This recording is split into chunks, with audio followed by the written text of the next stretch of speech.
Market Mantra, Market Mantra, Market Mantra, Market Mantra, Market Mantra,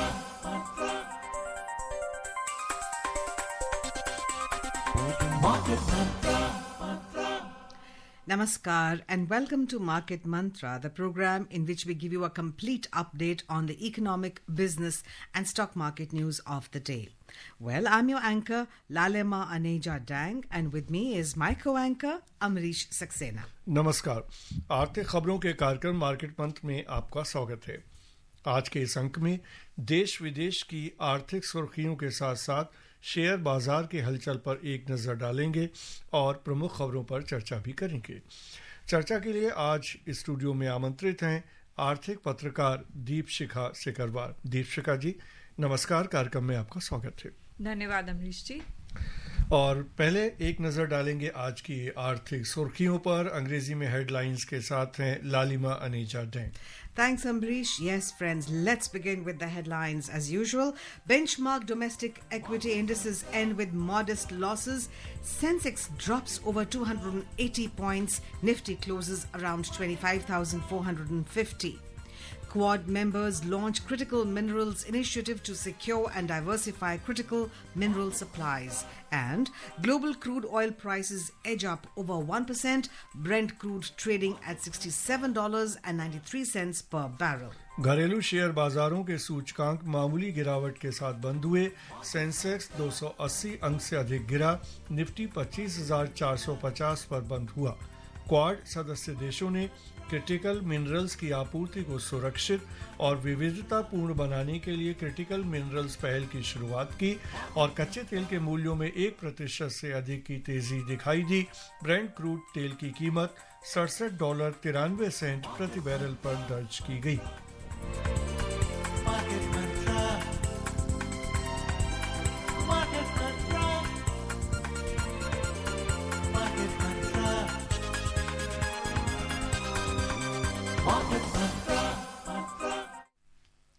और आज की पहली खबर, वैश्विक स्तर पर मिले जुले संकेतों के बीच बेंचमार्क घरेलू शेयर सूचकांक आज शुरुआती बढ़त के बाद मामूली गिरावट के साथ बंद हुए। 30 शेयरों पर आधारित बंबई शेयर बाजार का सेंसेक्स 288 अंक गिरकर 83,410 पर बंद हुआ। नेशनल स्टॉक एक्सचेंज का निफ्टी भी 88 अंक टूटकर 25,453 पर बंद हुआ। दोनों सूचकांकों में 0.3% से अधिक की गिरावट आई। बीएसई में व्यापक बाजार सूचकांक भी गिरावट के साथ बंद हुए। मिड कैप सूचकांक लगभग 0.2% और स्मॉल कैप सूचकांक भी 0.2% नीचे आ गया। The benchmark domestic equity indices today paired early gains and ended with modest losses amid mixed global cues. The 30-share index at the Bombay Stock Exchange Sensex dropped 288 points to close at 83,410. The National Stock Exchange Nifty 50 declined 88 points to settle at 25,453. Both the indices dropped over 0.3% each. The broader market indices at the BSE also closed in negative territory. The mid-cap index slipped almost 0.2% and small-cap index edged 0.2% down. Sensex की 30 में से 16 कंपनियों में गिरावट दिखाई दी।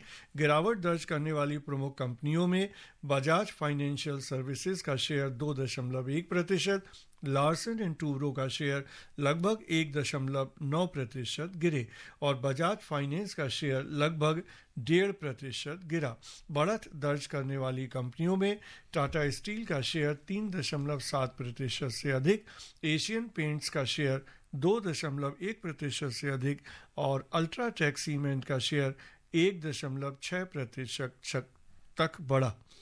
In sectoral indices at the BSE, 11 out of 21 sectors ended down. In the top laggards, realty dipped over 1.3%, financial services slipped over 0.9%, and industrials fell more than 0.8%. Among the top gainers, metal surged over 1.4%, consumer durables climbed more than 1.2% and commodities increased 0.9%. The overall market breadth at the BSE was negative as shares of 2,205 companies declined, shares of 1,809 companies advanced, while shares of 157 companies remained unchanged. At the National Stock Exchange, 65 companies hit their 52-week high, while 36 hit their 52-week low. So, Deepshika, our report says that domestic equity indices today paired early gains and ended with modest losses amid mixed global cues. What are these mixed global cues? Thank you, Lalima. Last 4 days we've had very good session, and there was a lot of optimism which was building around the global economy. The conflict, there was a conflict in Middle East which stands resolved, so that crisis was overcome, and the market was waiting for cues from the US economy. And also I think the most important cue which now markets are waiting for is what happens to the trade deal, what happens to the reciprocal tariffs on July 9. So I think when we are talking about amid mixed global cues, these are the factors I think which are weighing on the market. There's nervousness in the Indian market also, which was seen today. There was obviously some bit of profit booking. But also, I think now investors, especially institutional investors and also retailers, I think everyone is waiting, keeping fingers crossed on what happens to the India-US trade deal. Yes, there have been sticking points coming to the deal, which, especially the exports of dairy products, we are trying to protect our agricultural people, the farmers, and produce, and they want to sell their own genetically modified soya and corn, which we are trying to resist. Do you think there can be a platform where we can agree, and because a lot is hedging on this deal? Definitely. And, if you heard President Trump's statement yesterday, he's indicated that a deal is coming, it's happening. So I think there is keenness on both sides, and which is very important in any trade negotiation, to have a trade deal. And trade deals are always give and take. You have to give something and you will get something. Right. So some concessions have to be made somewhere, but India has drawn its red lines. So there are a few areas where concessions cannot be made. One sector is farm sector. We have subsistence farming. Our farmers have very small land holdings. Right. We don't have large corporates running a farm. Similarly, dairy. So in terms of dairy, there are two issues. Again, you have small dairy farmers, not very organized sector. And also there are religious concerns because of the feed which is given to the cattle in US. Right. The other is, on the GM. In India there is a concern about GM, and we do not, there is a committee which decides, and so on and so forth. So we'll have to see now. The reports which we are getting is it could be a deal done in tranches. So you could have some early deal with some issues tackled, and then maybe in phases a deal could be sort of done where more trickier, more complex issues can be taken up. तो आपको क्या लगता है, चूंकि अब अगले 2-4 दिनों के अंदर ही डील के बारे में हम उम्मीद करते हैं कि कोई ना कोई फाइनल खबर आएगी, तो भारतीय जो बाजार है वो उसको कैसे लेगा अगर अनफेवरेबल नहीं भी होता है? तो ये आपको लगता है कि बावजूद किसी भी तरह का डील हो, बाजार रेंज बाउंड ही रहेगा, जो मोर और लेस हम पिछले 2 हफ्तों से देख रहे हैं? देखिए, बाजार की जो उम्मीद है, और खासकर हमारे जो औद्योगिक जगत की उम्मीद है कि हमारे जो कुछ एक क्षेत्र हैं, देखिए यूएस हमारे लिए एक बहुत बड़ा निर्यात का बाजार है, तो हमारे लिए, हमारे निर्यातकों के लिए वो बाजार किस हद तक खुलता है, हमारे ऊपर टैरिफ्स जो हैं वो कितना कम होते हैं. तो अब लेकिन यूएस ने 10% का एक बेसलाइन टैरिफ लगा दिया है और सारा नेगोशिएशन उन्होंने कहा है कि उसके ऊपर होगा. हमारा जो कॉम्पिटिटिव एडवांटेज है वो हमारे जो कॉम्पिटिटर्स हैं, हमारे जो पियर्स हैं, उसके साथ हम किस स्थिति में रहते हैं। तो कुछ एक क्षेत्र जहां हमारे अग्रेसिव इंटरेस्ट हैं, आप टेक्सटाइल्स ले लीजिए, मेटल्स ले लीजिए, बहुत सारे हमारे जो ऐसे क्षेत्र हैं जहाँ पे हमारा एग्रेसिव इंटरेस्ट है, वहाँ हमें क्या मिलेगा इस पर बहुत हद तक बाजार का मूवमेंट जो है वो निर्धारित रहेगा। पर हाँ, डील हो रही है नहीं हो रही है ये एक बहुत बड़ा फैक्टर है, क्योंकि अगर डील नहीं होती है तो एक 26% का रेसिप्रोकल टैरिफ 9 जुलाई के बाद लागू होगा, तो वो एक नेगेटिव फैक्टर हो सकता है। जी There's it. I mean, as you're putting it, that there's a lot of give and take and tug of war going on over some issues like agriculture. Does it also put a pressure on the India-European Union Free Trade Agreement? Pressure on that to happen, because we assume that there'll be a 12th round of negotiations in Brussels on the 7th of July. Does it put pressure on that as well? So, if you see, there has been keenness in most of the blocs to have a trade deal with India. If you remember, all the European commissioners had come to India, and it has really gained pace after that. EU is very keen to have a trade deal with India, especially because of the way geopolitics is sort of playing out in the world, and now with tariffs being imposed by the US. So hopefully it is expected by end of the year something concrete would materialize with EU as well. Deepshikha जी, हम देखें देश के अंदर अच्छी खबरें लगातार आ रही हैं, जैसे जीएसटी कलेक्शन की बात करें, ऑल टाइम हाई गया, एनपीएस बैंकों के कम हो रहे हैं, तो ऐसे में बाजार को जिस तरह का पॉजिटिव रुख अपनाना चाहिए वैसा हमें क्यों नहीं दिखाई दे रहा? अमरीश जी, अगर आप देखें तो हालांकि जीएसटी कलेक्शंस जो है वो बढ़ा हुआ था, लेकिन जो लेटेस्ट नंबर आया थोड़ा सा जून में जो है सॉफ्टनिंग हुई है। तो ये जो जियोपॉलिटिकल माहौल जिस तरह का बन गया था कॉन्फ्लिक्ट्स को लेकर के, फिर उसके अलावा टैरिफ को लेकर के, तो वो एक थोड़ा सा ओवरहैंग है मार्केट के ऊपर, और डिमांड के ऊपर भी वो ओवरहैंग रहा। इसीलिए परफॉर्मेंस जो है, ऑटो क्षेत्र का परफॉर्मेंस बहुत अच्छा नहीं है। तो कुछ एक क्षेत्रों में ये सॉफ्टनेस जो है वो दिखाई दी जून के महीने में, लेकिन ऐसा उम्मीद की जा रही है कि आगे मॉनसून अच्छा है तो डिमांड भी मजबूत होगी आगे जाकर, और इकॉनमी जो है जिस तरह के प्रोजेक्शंस हैं 6.7 6.8, S&P ने तो अपना प्रोजेक्शन बढ़ाया, तो ग्रोथ जो है वो मजबूत रहेगी इस साल भी। जी, और चलते हैं रुपए का हाल भी जान लेते हैं। अंतर बैंकिंग विदेशी मुद्रा बाजार में $1 की तुलना में रुपया आज 17 पैसे कमजोर होकर 85 रुपए 70 पैसे पर बंद हुआ। उधर दुनिया की 6 प्रमुख मुद्राओं की तुलना में डॉलर की स्थिति को दर्शाने वाला सूचकांक अंतर दिवसीय कारोबार में 96.94 पर चल रहा था।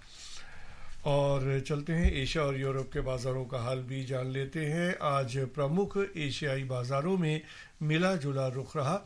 जापान का निकेई सूचकांक 0.5% से अधिक गिरा। दक्षिण कोरिया के कोस्पी इंडेक्स में भी लगभग 0.5% की गिरावट दर्ज की गई। चीन का शंघाई कंपोजिट इंडेक्स लगभग स्थिर रहा। दूसरी ओर हांगकांग शेयर बाजार का हैंगसेंग इंडेक्स 0.6% से अधिक गिरा। सिंगापुर का स्ट्रेट्स टाइम्स इंडेक्स 0.5% से अधिक की तेजी के साथ 4010 अंकों के रिकॉर्ड स्तर पर जा पहुंचा। यूरोप के प्रमुख बाजारों में दिन के कारोबार के दौरान बढ़त चल रही थी। अंतिम समाचार मिलने तक फ्रांस के कैक में 1.2%, जर्मनी के डेक्स में लगभग 0.4% और लंदन के फुट्सी में 0.1% की तेजी दिखाई दे रही थी। दीपशिका जी, आप क्या कहेंगी? एशिया और यूरोप के बाजारों का मिला जुला रुख ही दोनों जगह हमें दिखाई दिया, इसके पूरे इनके मूवमेंट को आप कैसे एनालाइज करेंगे? देखिए, जो वैश्विक बाजार भी है वो अमेरिका में क्या होता है 9 जुलाई, ये एक बहुत बड़ा फैक्टर है पूरे विश्व के लिए, क्योंकि जैसा भारत के लिए 26% का रेसिप्रोकल टैरिफ प्रस्तावित है, और देशों के लिए अलग अलग रेट हैं, कुछ के लिए बहुत ज़्यादा भी है। उसके अलावा यूएस का चाइना के साथ क्या डील होता है, ट्रेड डील की बातचीत हो रही है, ऐसा लग रहा है कि हो रहा है, वो क्या डील किस तरह का होता है, तो ये सारे क्यूज हैं। तो एशियाई बाजार में भी और यूरोपीय बाजार में भी इसको लेकर के थोड़ी नर्वसनेस तो है बनी हुई। जी All right, look at the US markets now. US stocks ended mixed on Tuesday as investors weighed a host of US economic data and comments from Federal Reserve Chair Jerome Powell to assess the timing of any interest rate cuts. The Nasdaq Composite fell over 0.8%, S&P 500 dipped 0.1%, while Dow Jones Industrial Average rose 0.9%. Earlier, Fed Chair Jerome Powell indicated that President Donald Trump's tariffs delayed potential interest rate cuts this year. Speaking at the European Central Bank Forum on Central Banking, Powell noted increased inflation forecasts due to the tariffs prompted the Fed to adopt a wait-and-see approach. On the economic front, U.S. job openings increased in May, but a decline in hiring pointed to a cooling labor market. The slowdown comes amid uncertainty over the Trump administration's tariffs on imports, with a 90-day pause on higher reciprocal duties drawing to an end. How do you analyze the U.S. economy, Deepshika? Also, is the dollar suffering because it is being said that the world's reserve currency is down over 10%? Is that true? Lalima, if you saw the first quarter data on GDP which came out from US economy contracted and after a few months. So I think for the Fed chair, it's definitely a complex task ahead with President, pressurizing him for a cut in interest rates. But with tariff, there is a fear that inflation may surface, rise again. So I think definitely the concerns around the U.S. economy and especially what the U.S. government does on the tariffs is something that is going to play out. And that is something which is going to be an overhang on the markets as such. All right. और चलते हैं America में हो रही quad सम्मेलन के बारे में भी खबर जान लेते हैं। अमेरिका, जापान, भारत और ऑस्ट्रेलिया सहित क्वाड सदस्यों ने समुद्री और अंतर्राष्ट्रीय सुरक्षा, आर्थिक समृद्धि और नवीनतम प्रौद्योगिकी को आगे बढ़ाने के लिए महत्वपूर्ण कदम उठाने की घोषणा की है। उन्होंने महत्वपूर्ण खनिजों की आपूर्ति सुनिश्चित करने के लिए मिलकर काम करने का संकल्प भी लिया। वॉशिंगटन में आयोजित क्वाड देशों के विदेश मंत्रियों की बैठक के संयुक्त वक्तव्य में आर्थिक सुरक्षा को मजबूत करने के लिए क्वाड क्रिटिकल मिनरल्स पहल की शुरुआत की बात कही गई है। ये पहल इंडो पैसिफिक में महत्वपूर्ण खनिजों की आपूर्ति श्रृंखलाओं को सुरक्षित और विविधतापूर्ण बनाने के लिए एक सामूहिक प्रयास है। नेताओं ने साझा एयरलिफ्ट क्षमता को बढ़ाने और सामूहिक रसद शक्तियों का लाभ उठाने के लिए इस साल पहले quad Indo Pacific logistic network field प्रशिक्षण अभ्यास की मेजबानी करने की भी योजना बनाई है। नेताओं ने मुंबई में quad ports of the future partnership को लॉन्च करने की भी योजना बनाई है। बयान में आगे कहा गया है कि क्वाड एक स्वतंत्र और खुले इंडो पैसिफिक के लिए प्रतिबद्ध है। दीपशिका जी, बहुत ही महत्वपूर्ण बातें हुई हैं और संयुक्त वक्तव्य में उनका उल्लेख है। ख़ासतौर से अगर मैं आपसे जानना चाहूँ, जो क्वाड क्रिटिकल मिनरल्स की पहल की शुरुआत की गई है, इसके क्या मायने हैं और इसका किस तरह का असर हमें दिखाई देगा? अमरीश जी, क्वाड का जो ग्रुपिंग है वो जियोपॉलिटिकल फैक्टर्स के वजह से ही एक ये ग्रुपिंग बना था कि एक बहुत बड़ा फोर्स चीन के तरफ से जो जिस तरह की चुनौतियां आ रही थी सामने, उसको किस तरह से स्ट्रेटेजिकली टैकल किया जाए। क्रिटिकल मिनरल्स अगर हम देखें भारत के सामने भी और भी देशों के सामने, चीन ने अप्रैल में रिस्ट्रिक्शंस लगा दिया था रेयर अर्थ मैग्नेट्स पर।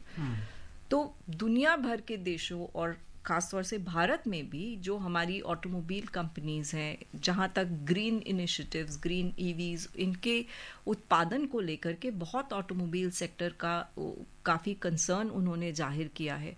सरकार की तरफ से भी अगर आप देखें कि बहुत सारे वक्तव्य आए हैं कि हम रेयर अर्थ्स जो हैं यहाँ पे कैसे मैन्युफैक्चर कर सकते हैं। क्रिटिकल मिनरल्स में भी हम आगे इसमें कितने और कदम उठा सकते हैं माइनिंग को लेकर के, इसे किस तरह से आगे बढ़ाया जाए, इसको लेके बहुत डिस्कशन किया जा रहा है। तो ये जो क्वाड ग्रुपिंग है, ये एक बहुत बड़ी समस्या है कि हम अपने सप्लाई के लिए एक सप्लायर पर निर्भर हैं ये देश। तो ये सप्लाई चेन जो है इसे कैसे डाइवर्सिफाई किया जाए, और ख़ास तौर से जैसे क्रिटिकल मिनरल्स है, ये एक बहुत ज़रूरी जो है मिनरल्स के तरह आजकल हर क्षेत्र में इनपुट की बतौर यूज़ होता है, क्योंकि सेमीकंडक्टर्स में ज़रूरत होती है। तो किस तरह से इसके सोर्सिंग को हम आपस में इसका सोर्सिंग जो है कर सकते हैं, कौन से नए जो देश हैं जहाँ से ये सोर्सिंग डाइवर्सिफाई किया जा सकता है, तो इसको लेकर के चिंतन जो क्वाड में हुआ है ये बहुत ही महत्वपूर्ण है, क्योंकि ये एक समस्या विश्व के सामने खड़ी हुई है।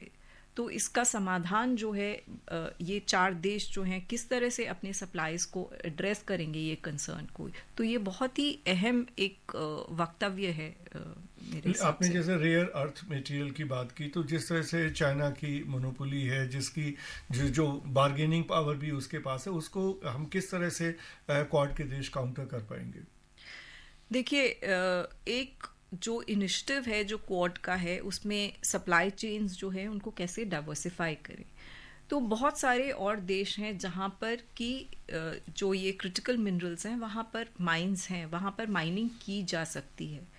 तो आपस में इसका सप्लाई जो है उसको किस तरह से उसको सुधारा जाए, ये माइनिंग में अगर कोई सहयोग की ज़रूरत है। भारत में भी इसको लेकर के हम काम कर रहे हैं, लेकिन अभी उतना ज़्यादा जो ऑक्शंस हुए थे उसमें बहुत ज़्यादा रिस्पांस नहीं आया था जी। तो इसमें टेक्नोलॉजी क्या हो सकती है, तो इसी तरह का सहयोग जो है ऐसी उम्मीद की जाती है ये जो इनिशिएटिव है जी। कि हमारे जो उद्योग जगत हैं वो अचानक से उनके साथ ऐसा उनको शॉक ना हो कि ये सप्लाई जो है अचानक रातों रात बंद कर दिया गया है। तो ये निर्भरता खत्म की जाए और डाइवर्सिफाई किया जाए सोर्सेज को। It's interesting, the times have changed, Deepika. A few years ago, the country which had oil was considered to be rich. Now the countries which will have critical minerals or rare earth metals, or magnets as we call them, they would be considered the future of the world, you know. So that way, I think times have really changed and we are trying to adapt to it. It is also being said that the Prime Minister's visit going to South African nations, because Africa is rich with critical minerals, that may also come up in the discussions there. And we have always tried to, I would say that the West has exploited Africa, but remember in the last G20 summit, the first day itself of the summit, we had adopted South Africa as part of the G20 group, which is very rare. So we have almost been very friendly to the South African nations. We have a story of Prime Minister's visit. Let me go through that. Prime Minister Narendra Modi has embarked on a 5-nation visit to Ghana, Trinidad and Tobago, Argentina, Brazil and Namibia this morning. In the first leg, Mr. Modi will reach Ghana this evening. In his departure statement, Prime Minister Modi emphasized that Ghana is a valued partner in the global south and plays a significant role in the African Union and the economic community of West African states. He is looking forward to exchanges aimed at opening up new windows of cooperation in the areas of investment, energy, health, security, capacity building and development partnership. Talking exclusively to Akashvani, India's High Commissioner to Ghana, Manish Gupta, emphasized the important role that India continues to play in the economic reset agenda of the West African nation.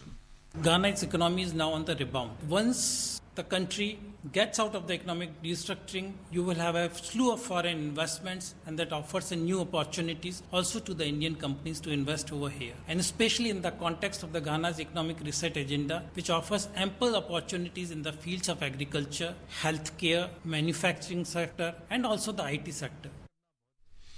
और चलते हैं अगली खबर की ओर। भारतीय reserve bank की ताज़ा वित्तीय स्थिरता रिपोर्ट के अनुसार भारत के अनुसूचित वाणिज्य बैंकों ने अपनी परिसंपत्ति गुणवत्ता में सुधार दर्ज करना जारी रखा है। सकल और गैर निष्पादित परिसंपत्तियों का अनुपात कई दशकों के निचले स्तर क्रमशः 2.3% और 0.5% पर आ गया है। अनुसूचित वाणिज्यिक बैंकों को मजबूती पूंजी भंडार, कई दशकों से फंसे हुए ऋणों के कम होने और मजबूत आय से समर्थन मिला है।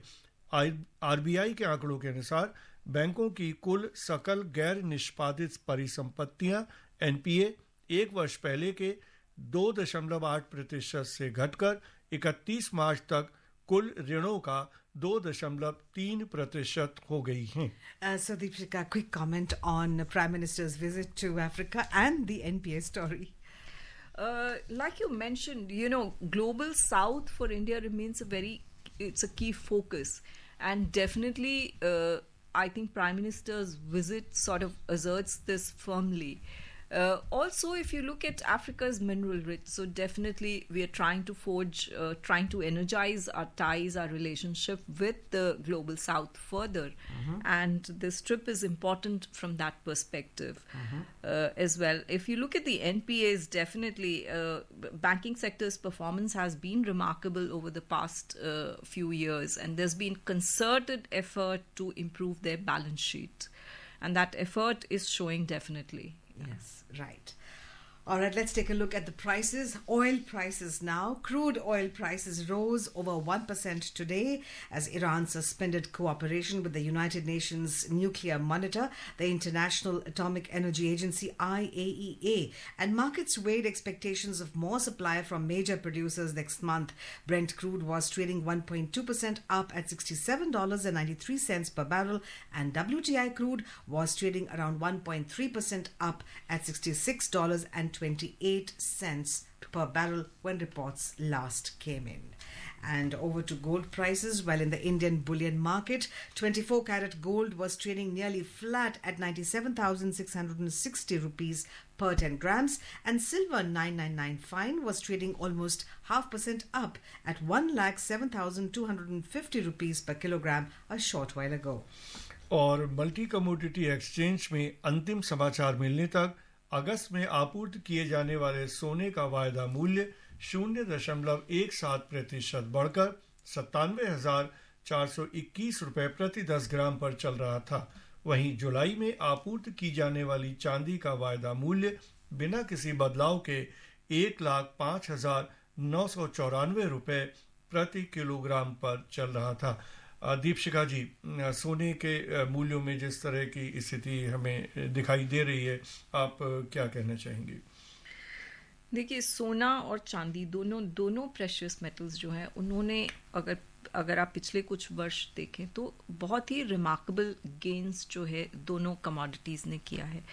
लेकिन अब ऐसे रिपोर्ट्स आ रहे हैं, ऐसा कहा जा रहा है कि गोल्ड में खास तौर से हो सकता है वृद्धि की इसमें थोड़ी लगाम रहे। अगर कॉन्फ्लिक्ट्स ऐसे नहीं होते हैं जैसे कि हमने देखा मिडिल ईस्ट में अचानक से हो गया, तो अगर विश्व में परिस्थितियां ठीक रहती हैं तो ये कमोडिटी में थोड़ा सा ऐसा आशा की जा रही है कि लगाम लगेगा। जी, और चलते हैं कार्यक्रम की समाप्ति की ओर। दीपशिखा जी, इस कार्यक्रम में भाग लेने और प्रमुख खबरों पर चर्चा करने के लिए आपका बहुत बहुत धन्यवाद। धन्यवाद अमरीश जी। All right, friends, before we close, here's a reminder of the headlines. Benchmark domestic equity indices end with modest losses. Sensex drops over 280 points. Nifty closes around 25,450. Quad members launch critical minerals initiative to secure and diversify critical mineral supplies. And global crude oil prices edge up over 1%. Brent crude trading at $67.93 per barrel. Well, friends, that's all we have for you in this edition of Market Mantra. और एक हम अपने श्रोताओं को हिंदी में भी headlines बता देते हैं। घरेलू शेयर बाजारों के सूचकांक मामूली गिरावट के साथ बंद हुए। सेंसेक्स 280 अंक से अधिक गिरा। निफ्टी 25,450 पर बंद हुआ। क्वाड सदस्य देशों ने क्रिटिकल मिनरल्स की आपूर्ति को सुरक्षित और विविधतापूर्ण बनाने के लिए क्रिटिकल मिनरल्स पहल की शुरुआत की और कच्चे तेल के मूल्यों में 1% से अधिक की तेजी दिखाई दी। ब्रेंट क्रूड की कीमत $67.93 प्रति बैरल पर दर्ज की गई। On that note, it's time for us to bid adieu. Namaskar. Market Mantra. Market Mantra.